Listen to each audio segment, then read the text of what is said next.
ধুনীয়া ড্ৰেছ বুলি নকওঁ, আচলতে কিছুমান বস্তু আমি ইয়াত বনাই থৈছিলোঁ বা দিয়া নহ'ল বা নল'লে নিচিনাই ক'ব লাগিব। এইফালে হৈছে কুৰ্তা পিচ, আমি বনাই দিছিলোঁ কিন্তু ক্লাইণ্টে নল'লে বুলি কৈছে, মই এতিয়াহে দেখিছোঁ।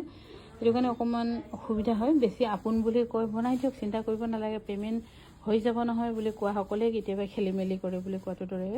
ইয়াতে একদম গোটেইখিনি ফুল 3 মিটাৰৰ কুৰ্তা পিচ আছিলে, বনাবলৈ দি লোৱা নাইকিয়া, মই সেইকাৰণে আপোনালোকক দেখুৱাই দিছোঁ। আৰু এইকেইখন বাৰু ৰিহা চাদৰ পাটৰ, কোনোবা কাৰোবাৰ যদি এনেকৈ কিবা মেচিং কৰি ল'বলগীয়া আছিলে ল'ব পাৰিব 3500 টকা। আৰু এইখন হৈছে পিয়ৰ পাটৰ ৰঙা চাদৰ, বহুত ধুনীয়া এখন, 3500 টকাত ল'ব পাৰিব। এইখন চাদৰ হয় বাৰু। আৰু এইখন হৈছে, এইবোৰ হৈছে মেইন ছেটৰ, কিছুমান ক'ৰবাত এটা দুটা অলপ হেৰি হৈ থাকি যায় আমাৰ। এইবোৰ হৈছে মেইন ছেটৰ ৰিহাখন, কোনোবা যদি ল'বলৈ ইচ্ছা কৰিছে এখন 3500 টকাত ল'ব পাৰিব। আৰু এইখনো হৈছে 3500 টকাত ল'ব পাৰিব আপোনালোকে।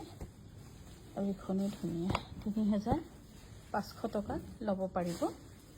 এইফালেও 3500 টকাত ল'ব পাৰিব। এনেকৈ গোটেইখিনি মই দেখুৱাই দিছোঁ একেলগে 3500 টকাত।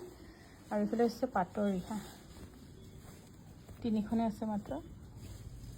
এইখন পাটৰ ৰিহা ল'ব পাৰিব 2200 টকাত। আৰু এইফালে হৈছে ব্লাউজ পিচ ছিংগল, 1250 টকা ল'ব পাৰিব। পিয়ৰ টচৰ